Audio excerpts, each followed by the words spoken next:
Dandi Podcast, powered by India's #1 gold buying company, Attica Gold Company. நாடு முழுக்க எங்களோட அணு ஆயுதங்களை எங்கே வச்சிருக்கோம்னு யாருக்கும் தெரியாது. பாகிஸ்தானோட அணுசக்தி ஏவுகணைகள் வெறுமனைய டெக்கரேஷனுக்காக நாங்கள் வச்சில்ல, இந்தியாவுக்கு அணுசக்தி மூலமாக பதிலடியை கொடுப்போம்னு சமீபத்தில் சொன்னார் பாகிஸ்தான் மினிஸ்டர் ஹனீஃப் அப்பாசி. 130 அணு ஆயுதங்கள் உட்பட பாகிஸ்தானோட மொத்த ஆயுத கிடங்கும் இந்தியாவுக்காக மட்டுமே வைக்கப்பட்டிருக்குன்னு சில நாட்களுக்கு முன்பு பகிரங்கமாக மிரட்டல் விடுத்தார் அந்த பாகிஸ்தான் அமைச்சர். ஆப்ரேஷன் சிந்தூர் மூலமாக பாகிஸ்தான் எல்லைக்குள்ளே நுழைஞ்சு அங்கிருந்த 9 பயங்கரவாத முகாம்களை அழித்து பகல்காம் தாக்குதலுக்கு பதிலடி கொடுத்துருக்கு இந்தியா. பாகிஸ்தான் மக்களையோ இராணுவத்தையோ தாக்குறது எங்கள் நோக்கம் இல்லை, பாகிஸ்தான் மண்ணில் இருக்கக்கூடிய தீவிரவாத இயக்கங்களை வேரோடு பிடுங்கத்தான் இந்த ஆப்ரேஷன்னு மத்திய அரசும் திட்டவட்டமாக தெளிவுபடுத்திருச்சு. ஆனால் தீவிரவாத முகாம்கள் மீதான தாக்குதலை தங்கள் நாட்டின் மீது தொடுக்கப்பட்ட போரா கருதி பாகிஸ்தானோட ரியாக்ஷன் கண்மூடித்தனமாக இருக்கு. ஏவுகணைகள், ட்ரோன்கள் மூலமாக அட்டாக் பண்ண பல முயற்சிகள் நடந்தது. இந்திய ராணுவம் அதையெல்லாம் வெற்றிகரமாக முறியடிச்சிருக்கு. இருந்தாலும் மத வழிபாட்டு தலங்களை தாக்கியதன் மூலமாக பாகிஸ்தான் தரம் தாழ்ந்து போயிடுச்சுன்னு மத்திய அரசு ரொம்பவே காட்டமாக கண்டனம் தெரிவிச்சிருக்கு. போர் விதிமுறைகளுக்கு மாறா பயணிகள் விமானத்தை எல்லாம் கேடயமாக பயன்படுத்துது. இந்திய இராணுவ நிலைகள் மேலேயும் பொதுமக்கள் மேலேயும் குடியிருப்புகள் மேலேயும் பாகிஸ்தான் தாக்குதல் நடத்தியிருக்கிறதுனால 2 நாடுகளிடையே போர் பதற்றம் புதிய உச்சத்தை எட்டியிருக்கு. ஒருவேளை இந்தியா பாகிஸ்தானிடையே முழு நேர போர் தொடங்குமா? அப்படி தொடங்கினா அதில் இந்தியாவோ பாகிஸ்தானோ அணு ஆயுதத்தை பயன்படுத்துமா? அதோட விளைவு எப்படி இருக்கும்? அணுசக்தி விதிகள் என்ன சொல்லுதுன்னு இந்த பாட்காஸ்ட் பகுதியில் பார்க்கவிருக்கிறோம். வழங்குவதற்காக நான் ரஞ்சித். அணு ஆயுதங்களை வச்சிருக்கக்கூடிய நாடுகளுக்கு அதுக்குன்னு சில நோக்கங்கள் இருக்குது. எடுத்த உடனே போரில் அது பயன்படுத்துறதுக்கு இல்லைங்கிறது அதில் முக்கியமான ஒன்று. நேரடி போரை தொடங்கிறதுக்கு முன்னே எதிரி நாடுகளை 1க்கு 2 முறை யோசிக்க வைக்கக்கூடிய பாய்சன்னு இதை நம்ம புரிஞ்சிக்கலாம். சுருக்கமாக தடுப்பு மருந்துன்னு சொல்லலாம். ஆனால் அணு ஆயுதங்களை பயன்படுத்துவதில் பாகிஸ்தானோட அணுகுமுறை வித்தியாசமாக இருக்குது. மறுபக்கம் இந்தியாவை பொறுத்த வரைக்கும் தன்னோட அணு ஆயுத கொள்கையை தெளிவாக டிஃபைன் பண்ணி வச்சுருக்கு. அதை பயன்படுத்துறதுலையும் பொறுப்போடு செயல்படணுங்கிறது தெளிவாக சொல்லப்பட்டிருக்கு. சரி, இந்தியாவோட அணு ஆயுத கொள்கையையும் அணு ஆயுதங்கள் பயன்படுத்துறதுல பாகிஸ்தானோட அணுகுமுறையையும் ஒப்பிட்டு பார்க்கலாம். இந்தியா 2003லேயே தன்னோட அணுசக்தி கொள்கையை தீர்மானித்து வச்சிருக்கு. அதோட முக்கிய கொள்கை முதல்ல பயன்படுத்தக்கூடாது, நோ ஃபர்ஸ்ட் யூஸ் அப்படிங்கிறது தான். சிம்பிளாக சொல்லணும்னா அணு ஆயுதங்களை பயன்படுத்தும் முதல் நாடாக இருக்க மாட்டோம், அணு ஆயுத போரை நாங்களாக தொடங்க மாட்டோம் அப்படிங்கிறதுக்கு கேரண்டி. இந்தியா தன்னோட எல்லை அல்லது இராணுவ படையினர் மேலே அணு ஆயுத தாக்குதல் நடத்தப்பட்டால் அதுக்கு பதிலளிக்கும் விதமாக மட்டுமே அணு ஆயுதங்களை பயன்படுத்தும். 2வது கொள்கை, அணு ஆயுதங்கள் இல்லாத நாடுகளுக்கு எதிராக அணு ஆயுதங்களை பயன்படுத்த மாட்டோம்னு இந்தியா உறுதியளிக்குது.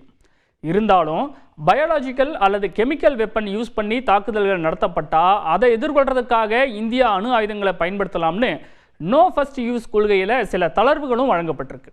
இதில் நோ ஃபர்ஸ்ட் யூஸ்னு சொல்லப்படுறத பலவீனமாக எடுத்துக்கக்கூடாது. இந்தியா அணு ஆயுதங்களோடு பதிலடி கொடுத்தா அது ரொம்பவே தீவிரமாக இருக்கும், ஏற்றுக்கொள்ள முடியாத அளவுக்கு சேதத்தை ஏற்படுத்தும்னு சொல்லப்படுது. எதிரி நாடு மேப்லேருந்தே காணாமல் போகிற அளவுக்கு அழிச்சிடும்னு இந்தியாவோட அணு ஆயுத பவரை பற்றி சொல்கிறாங்க. இந்தியாவோட அணு ஆயுத திட்டம் வல்லரசு நாடுகளோட தொடர்ச்சியான அழுத்தத்தை மீறி தான் வந்தது. பொக்ரானில் நடந்த அணு ஆயுத சோதனை நமக்கெல்லாம் தெரியும்.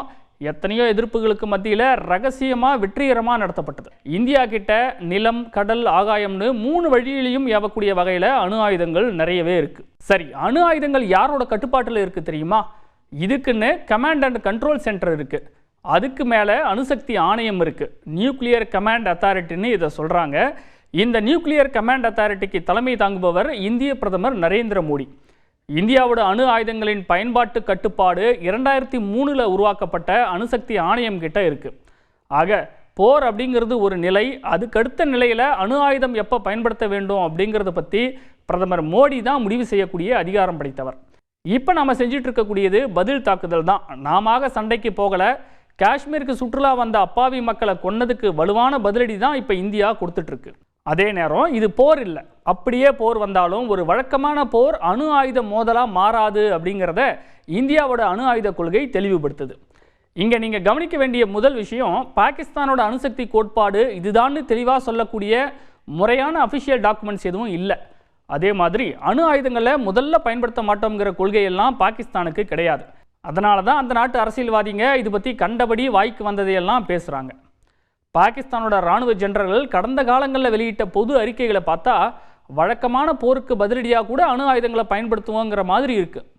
பாகிஸ்தானோட இந்த அணு ஆயுத நிலைப்பாடு வழக்கமான போரில் இந்தியாவோட வலிமையை இராணுவ பலத்தை தடுக்கிறத நோக்கமாக கொண்டிருக்கு.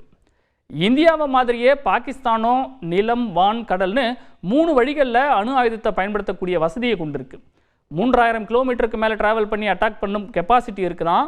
இதோட அர்த்தம் சவுத் அல்லது ஈஸ்ட் இந்தியா வரைக்கும் தாக்குதல் நடத்தக்கூடிய அளவுன்னு மதிப்பிடப்படுது. இந்தியா மாதிரியே பாகிஸ்தானோட அணுசக்தி கட்டளை மற்றும் கட்டுப்பாடு அந்த நாட்டு பிரதமர் தலைமையிலான கமிஷன் கிட்ட இருக்கு. கீழ்மட்ட இராணுவ அதிகாரிகளுக்கு கூட பயன்படுத்த அதிகாரம் வழங்கப்பட்டிருக்கலாம்னு தகவல்கள் வெளியாகியிருக்கு. எப்படி இருந்தாலும் இந்தியாவுக்கும் பாகிஸ்தானுக்கும் இடையில அணு ஆயுத போர் மூண்டா அதோட விளைவு எந்த அளவுக்கு மோசமாக இருக்கும்னு 2019 நடத்தப்பட்ட ஆய்வு என்ன சொல்லுது தெரியுமா? கொலராடோ பல்கலைக்கழக விஞ்ஞானிகள் ரட்கர்ஸ் பல்கலைக்கழக ஆராய்ச்சியாளர்களோடு இணைந்து நடத்தின ஆய்வு முடிவை பார்க்கலாம். 2 நாடுகளுக்கு இடையேயான அணு ஆயுத போர் தெற்காசிய ரீஜியனில் மட்டுமில்லாமல் மொத்த உலகத்துக்குமே பேரழிவை ஏற்படுத்தும்னு கணிக்கப்பட்டிருக்கு. அந்த ஆய்வின்படி அணு ஆயுத போர் ஏற்பட்டுச்சுன்னா 10 கோடி மக்கள் உடனடியாக இறந்து போயிடுவாங்களாம். உதாரணத்துக்கு இந்தியா 100 அணு ஆயுதங்களை பயன்படுத்துறதாகவும் பாகிஸ்தான் ஒரு 150 அணு ஆயுதங்களை பயன்படுத்துறதாகவும் வச்சுக்கிட்டா போரோட பின் விளைவுகளால் மட்டுமே 5 கோடியிலிருந்து 12.5 கோடி மக்கள் இறக்கும் அபாயம் இருக்கிறதா மதிப்பிடப்பட்டிருக்கு. கற்பனையே செஞ்சு பார்க்க முடியாத பேரழிவாக இது இருக்கும்.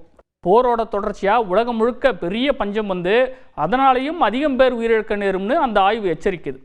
2019 நடத்தப்பட்ட இந்த ஆய்வோட கணிப்புகளின்படி 2025 அதாவது நடப்பு ஆண்டோட நிலவரப்படி இந்தியா கிட்ட மொத்தம் 400லிருந்து 500 அணு ஆயுதங்கள் இருக்கலாம்னு சுட்டிக்காட்டப்பட்டிருக்கு. இந்த ஆயுதங்களோட வெடிக்கும் திறன் 15 கிலோ டன்கள் வரை இருக்கும்னு சொல்லப்படுது. அது 15,000 டன் TNT, அதாவது 1945 ஹிரோஷிமா மேலே அமெரிக்கா வீசின அணுகுண்டோட வீரியத்துக்கு சமமாக இது இருக்கும்னு அஞ்சப்படுது.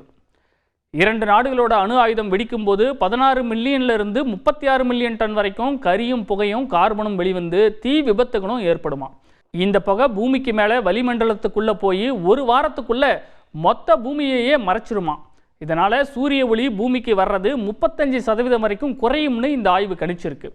இது பூமியோட சர்ஃபேஸை 5 டிகிரி செல்சியஸ் வரைக்கும் குளிர்விக்கிறதோடு மட்டும் இல்லாமல் மழைப்பொழிவு அதாவது ரெயின்ஃபால் 30% வரைக்குமே குறைஞ்சு போயிடும்னு அஞ்சப்படுது. இப்படி 2 நாடுகளும் அணு ஆயுதங்களை பயன்படுத்தினா அதனால் வெளிவரக்கூடிய புகை வளிமண்டலத்திலேயே தங்கியிருக்குங்கிறதுனால அதோட பாதிப்பிலிருந்து மீள்வதற்கே குறைந்தது 10 ஆண்டுகள் ஆகும்னு அந்த ஆய்வு சொல்லுது. போர் வரக்கூடாது என்பதே அனைவரோட பிரார்த்தனை. அப்படியே வந்தாலும் அது அணு ஆயுத போரா மாறிவிடக்கூடாது என்பதே இதன் மூலம் நாம் தெரிந்து கொள்ள வேண்டிய உண்மை. Dandi Podcast, powered by India's #1 gold buying company, Attica Gold Company. தந்தி டிவியை உங்கள் கேபிள் டிவி ஆபரேட்டரிடம் இலவசமாக கேட்டு பெறுங்கள். செய்திகளை உடனுக்குடன் தெரிந்து கொள்ள உடனே சப்ஸ்கிரைப் பண்ணுங்க.